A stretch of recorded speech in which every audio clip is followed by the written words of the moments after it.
Governor ప్రసంగం ఒక మాట చెప్పినారు అధ్యక్ష. టిఆర్ఎస్ కరపత్రం లాగా ఉంది, కేసీఆర్ పబ్లిక్ స్పీచ్ లో మాట్లాడే స్పీచ్ లాగా ఉంది అని చెప్పిన అధ్యక్ష. అట్లా ఉంటేనే కరెక్ట్ అధ్యక్ష ప్రజాస్వామ్యంలో. అట్లా లేకపోతేనే అసహజం, అప్రజాస్వామికం అధ్యక్ష.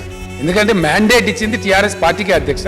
ప్రభుత్వానికి ఎక్కడ కూడా రాజకీయ పార్టీకే మ్యాండేట్ ఇస్తారు ప్రజలు. కాబట్టి మ్యాండేట్ సందర్భంగా ప్రజలకు మా ఉపన్యాసాలు ఏవైతే నచ్చినాయో, మేము చెప్పిన హామీలు ఏవైతే నచ్చినాయో, మా ఎన్నిక ప్రణాళిక నచ్చిందో అందుకే ప్రజలు మాకు ఓట్లేసారు అధ్యక్ష. కాబట్టి అచ్చంగా గవర్నర్ ప్రసంగం కేసీఆర్ స్పీచ్ లాగానే ఉంటది అధ్యక్ష. అది ఉండకపోతే తప్పు, ఉండకపోతే అన్డెమోక్రాటిక్ గానీ, ఉంటే డెమోక్రాటిక్ అధ్యక్ష. ఇది వివర్తించలో మహనీయులు ఈ సాంప్రదాయం గానీ ఏ పార్టీ అధికారంలోకి వస్తుందో ఖచ్చితంగా ఆ పార్టీ యొక్క ఎన్నికల ప్రణాళిక చూసే ప్రజలు ఓటేస్తారు. కాబట్టి ఆ పార్టీ ఆ ప్రణాళికను అమలు చేయాలి, చేస్తాము అని చెప్పాలి. దట్ ఈస్ ది మౌలిక సూత్రము ఆఫ్ డెమోక్రసీ అధ్యక్ష. నేను కూడా రాజకీయ శాస్త్రం చదువుకున్న అధ్యక్ష. ఎంఏ పొలిటికల్ సైన్స్ నాది.